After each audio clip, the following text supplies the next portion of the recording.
বিসমিল্লাহির রহমানির রহিম। প্রিয় দেশবাসী, শিশু, কিশোর কিশোরী, তরুণ তরুণী, ছাত্রছাত্রী, নারী পুরুষ, নবীন প্রবীণ সবাইকে আমার সালাম জানাচ্ছি। আসসালামু আলাইকুম। গত বছর আগস্ট মাসে জুলাই গণ অভ্যুত্থানের শক্তি বলে আমরা অন্তর্বর্তী সরকার গঠন করেছিলাম।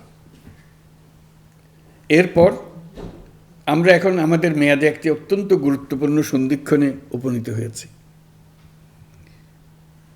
আমাদের সরকারের উপর ন্যস্ত দায়িত্ব ছিল মূলত তিনটি: হত্যাকাণ্ডের বিচার করা, একটি জবাবদিহিমূলক ও কার্যকর গণতান্ত্রিক ব্যবস্থায় উত্তরণের জন্য প্রয়োজনীয় সংস্কারের আয়োজন করা এবং সুষ্ঠু নির্বাচনের মাধ্যমে নির্বাচিত সরকারের কাছে ক্ষমতা হস্তান্তর করা।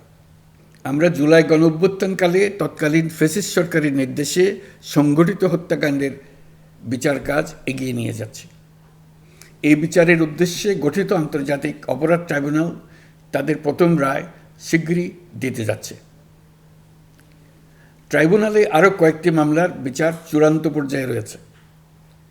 সাধারণ ফৌজদারি আদালতগুলোতেও জুলাই হত্যাকাণ্ড সম্পর্কিত কিছু বিচার কাজ শুরু হয়েছে।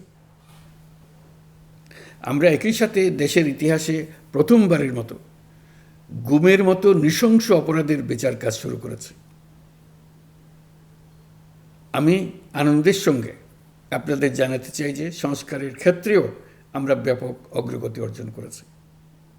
অন্তর্বর্তী সরকার নিজ উদ্যোগে বা বিভিন্ন সংস্কার কমিশনের প্রস্তাবের ভিত্তিতে অনেক গুরুত্বপূর্ণ সংস্কারের কাজ সম্পন্ন করেছে।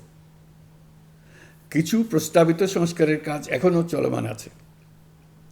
অধ্যাদেশের মাধ্যমে বা বিদ্যমান আইন সংশোধন করে বিচার বিভাগের স্বাধীনতা, বিচার ব্যবস্থাপনা, আর্থিক খাতে স্বচ্ছতা, প্রাতিষ্ঠানিক সক্ষমতা বৃদ্ধি, ডিজিটালাইজেশন সম্প্রসারণ ও দুর্নীতি প্রতিরোধে বিভিন্ন সংস্কার সম্পন্ন করা হয়েছে। ভবিষ্যতে সুশাসনের জন্য এসব সংস্কার বড় ভূমিকা রাখবে বলে আমরা মনে করি। আশা করি আগামী নির্বাচিত সরকার সংসদে আলাপ আলোচনার মাধ্যমে এইসব সংস্কার গ্রহণ করবে। আমাদের আরেকটি গুরুদায়িত্ব হচ্ছে সুষ্ঠু নির্বাচন অনুষ্ঠান। আমি ঘোষণা করেছি যে আগামী ফেব্রুয়ারির প্রথমার্ধে জাতীয় সংসদ নির্বাচন অনুষ্ঠিত হতে যাচ্ছে। এই নির্বাচন উৎসবমুখর, অংশগ্রহণমূলক ও সুষ্ঠুভাবে অনুষ্ঠানের জন্য আমরা সব প্রস্তুতি গ্রহণ করছি। আমাদের উপর অর্পিত দায়িত্ব আমরা সঠিকভাবে পালন করার জন্য সর্বাত্মক চেষ্টা করে যাচ্ছি। প্রিয় দেশবাসী, রাষ্ট্রকাঠামো সংস্কারের প্রস্তাব তৈরির লক্ষ্যে জাতীয় ঐকমত্য কমিশন নিরলসভাবে গত প্রায় 9 মাস ধরে কাজ করেছে। এই সময় কমিশন জুলাই গণ অভ্যুত্থানে অংশগ্রহণকারী রাজনৈতিক দলের প্রতিনিধিদের সঙ্গে দীর্ঘ আলাপ আলোচনা করেছে। অত্যন্ত সৌহার্দ্যপূর্ণ পরিবেশে ধৈর্য সহকারে রাজনৈতিক দলগুলো কমিশন কর্তৃক উত্থাপিত বিভিন্ন সংস্কার প্রস্তাব নিয়ে যুক্তিতর্ক উপস্থাপন করেছেন। মতের পার্থক্য থাকলেও তা কমিয়ে আনার চেষ্টা করেছেন। অনেক বিষয়ে ঐকমত্যে আসতে পেরেছেন। দেশবাসী সরাসরি সম্প্রচারের মাধ্যমে এই পুরো কার্যক্রম দেখতে পেরেছেন। এটি বাংলাদেশের রাজনীতির ক্ষেত্রে তো বটেই, পৃথিবীর অনেক দেশের জন্য এক অভূতপূর্ব ঘটনা। এটি ভবিষ্যৎ রাজনীতির জন্য আশাব্যঞ্জক। আমি ঐকমত্য কমিশনের সদস্যদের এবং রাজনৈতিক দলগুলোর নেতৃবৃন্দকে গণতান্ত্রিক চর্চার এই অসাধারণ আয়োজনকে সফল করার জন্য আবারও আন্তরিক ধন্যবাদ জানাচ্ছি।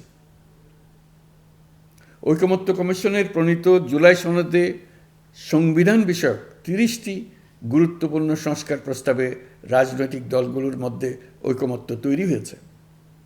এটি একটি ঐতিহাসিক অর্জন। কিছু প্রস্তাবে সামান্য ভিন্নমত আছে, বাকি অল্প কিছু প্রস্তাবে আপাতদৃষ্টে মনে হয় অনেক দূরত্ব আছে, যা গণতান্ত্রিক প্রক্রিয়ায় অস্বাভাবিক কিছু না। তবে খতিয়ে দেখলে দেখা যায় যে এইসব প্রস্তাবগুলোর ক্ষেত্রেও আসলে মতভিন্নতা খুব গভীর নয়।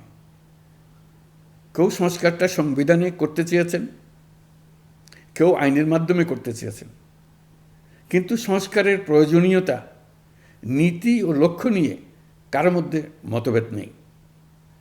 কাজেই রাজনৈতিক দলগুলোর প্রকাশ্য বক্তব্য যতখানি পরস্পর বিরোধী অবস্থানে আছে বলে মনে হয়, জুলাই সনদ সঠিকভাবে বিশ্লেষণ করলে ততখানি মত পার্থক্য দেখা যায় না। এটি আমাদের অনন্য অর্জন। এতে জাতি এগিয়ে যেতে সাহসী হয়। এসব বিবেচনায় রেখে এবং রাজনৈতিক দলগুলো কর্তৃক স্বাক্ষরিত জুলাই সনদকে মূল দলিল হিসেবে ধরে নিয়ে অন্তর্বর্তী সরকার আজকের উপদেষ্টা মণ্ডলীর সভায় জুলাই জাতীয় সনদ সংবিধান সংস্কার বাস্তবায়ন আদেশ 2025 অনুমোদন করেছে। এটা বিরাট খবর। প্রয়োজনীয় স্বাক্ষর শেষে এটি ইতিমধ্যে গেজেট নোটিফিকেশন করার পর্যায়ে পৌঁছে গেছে। জুলাই সনদ বাস্তবায়নের লক্ষ্যে এই আদেশে আমরা গুরুত্বপূর্ণ কিছু বিধান গ্রহণ করেছি। এর মধ্যে রয়েছে সনদের সংবিধান বিষয়ক সংস্কার প্রস্তাবনার উপর গণভোট অনুষ্ঠান এবং পরবর্তী সময়ে সংবিধান সংস্কার পরিষদ গঠনের সিদ্ধান্ত। আমরা সকল বিষয় বিবেচনা করে সিদ্ধান্ত নিয়েছি যে আগামী জাতীয় সংসদ নির্বাচনের দিনেই গণভোটের আয়োজন করা হবে।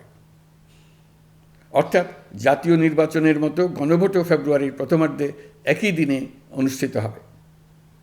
এতে সংস্কারের লক্ষ্য কোনোভাবে বাধাগ্রস্ত হবে না। নির্বাচন আরও উৎসবমুখর ও সাশ্রয়ী হবে। গণভোট অনুষ্ঠানের লক্ষ্যে উপযুক্ত সময়ে প্রয়োজনীয় আইন প্রণয়ন করা হবে। জুলাই সনদের আলোকে আমরা গণভোটের ব্যালটে উপস্থাপনীয় প্রশ্নও নির্ধারণ করেছি। আমি প্রশ্নটি এখন আপনাদের সামনে পাঠ করে শোনাচ্ছি।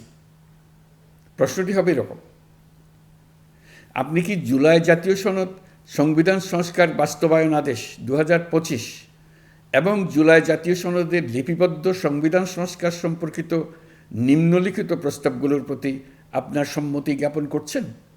ক, নির্বাচনকালীন সময়ে তত্ত্বাবধায়ক সরকার, নির্বাচন কমিশন এবং অন্যান্য সাংবিধানিক প্রতিষ্ঠান জুলাই সনদে বর্ণিত প্রক্রিয়ার আলোকে গঠন করা হবে। খ, আগামী সংসদ হবে 2 কক্ষ বিশিষ্ট। জাতীয় সংসদ নির্বাচনে দলগুলোর প্রাপ্ত ভোটের অনুপাতে 100 জন সদস্য বিশিষ্ট একটি উচ্চকক্ষ গঠিত হবে এবং সংবিধান সংশোধন করতে হলে উচ্চকক্ষের সংখ্যাগরিষ্ঠ সদস্যের অনুমোদন দরকার হবে। গ, সংসদে নারীর প্রতিনিধি বৃদ্ধি, বিরোধী দল থেকে ডেপুটি স্পিকার ও সংসদীয় কমিটির সভাপতি নির্বাচন, প্রধানমন্ত্রীর মেয়াদ সীমিতকরণ, রাষ্ট্রপতির ক্ষমতা বৃদ্ধি, মৌলিক অধিকার সম্প্রসারণ, বিচার বিভাগের স্বাধীনতা ও স্থানীয় সরকার সহ বিভিন্ন বিষয়ে যে 30টি প্রস্তাবে জুলাই জাতীয় সনদের রাজনৈতিক দলগুলোর ঐকমত্য হয়েছে, সেগুলো বাস্তবায়নে আগামী নির্বাচনে বিজয়ী দলগুলো বাধ্য থাকবে। ঘ, জুলাই সনদে বর্ণিত অন্যান্য সংস্কার রাজনৈতিক দলগুলোর প্রতিশ্রুতি অনুসারে বাস্তবায়ন করা হবে। গণভোটের দিন এই 4টি বিষয়ের উপর একটি মাত্র প্রশ্নে আপনি হ্যাঁ বা না ভোট দিয়ে আপনার মতামত জানাবেন। গণভোটের সংখ্যাগরিষ্ঠ ভোট হ্যাঁ সূচক হলে আগামী সংসদ নির্বাচনে নির্বাচিত প্রতিনিধি নিয়ে একটি সংবিধান সংস্কার পরিষদ গঠিত হবে। এই প্রতিনিধিগণ একই সাথে জাতীয় সংসদের সদস্য হিসেবে দায়িত্ব পালন করবেন। পরিষদ তার প্রথম অধিবেশন শুরুর তারিখ হতে 180 কার্যদিবসের মধ্যে সংবিধান সংস্কার করবে।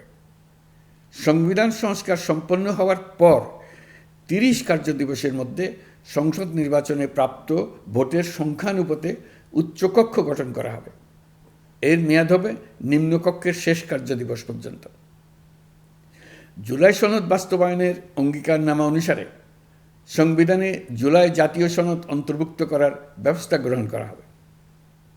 এটিও আজকে অনুমোদিত আদেশে উল্লেখ করা হয়েছে।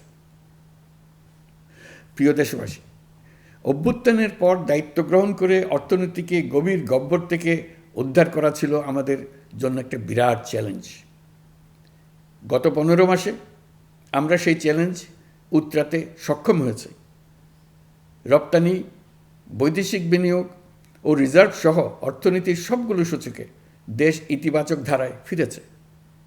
লুট হয়ে যাওয়া ব্যাংকিং খাত ইতিমধ্যেই ঘুরে দাঁড়িয়েছে, মানুষের আস্থা ফিরে এসছে। ব্যাংকিং খাতকে আরও শক্তিশালী করতে নানামুখী পদক্ষেপ চলমান রয়েছে।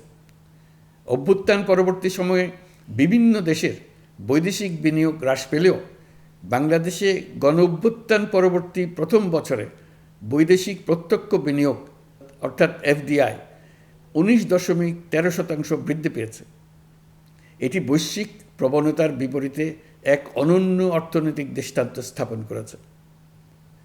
আগামী সপ্তাহে ডেনমার্ক ভিত্তিক মায়ার্স গ্রুপের মালিকানাধীন এপিএম টার্মিনালস বিভি এর সঙ্গে লালদিয়া কন্টেইনার টার্মিনাল প্রকল্পে 30 বছরের কনসেশন চুক্তি স্বাক্ষর হতে যাচ্ছে। এই চুক্তির আওতায় ইউরোপীয় এই কোম্পানি $550 মিলিয়ন বিনিয়োগ করবে। এটি এই যাবৎকালে বাংলাদেশে ইউরোপের সর্বোচ্চ একক বিনিয়োগ। লালদিয়া হবে দেশের প্রথম বিশ্বমানের গ্রিন পোর্ট।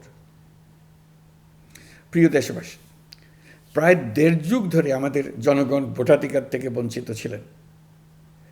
তারা আজ আসন্ন নির্বাচনে তাদের ভোটাধিকার প্রয়োগ করার জন্য উন্মুখ হয়ে আছেন।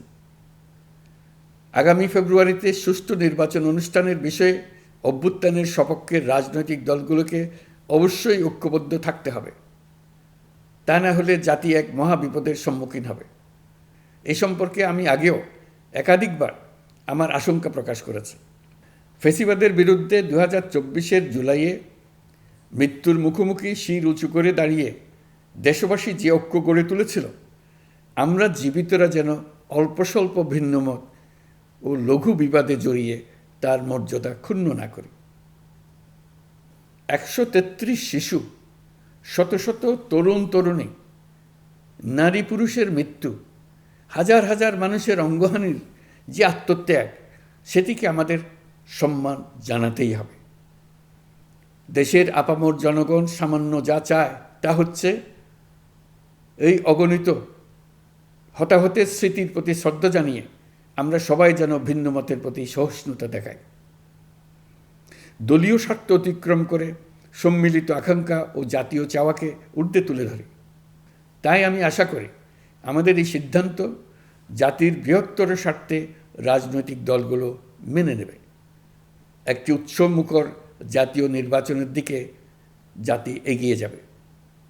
এর মাধ্যমে আমরা নতুন বাংলাদেশে প্রবেশ করব। আমরা নতুন বাংলাদেশ গড়ার দ্বার প্রান্তে এসে পৌঁছলাম। মহান আল্লাহ আমাদের সহায় হন। আমাদের আশা মহান আল্লাহ পূরণ করুন। আল্লাহ হাফেজ। সবাইকে ধন্যবাদ।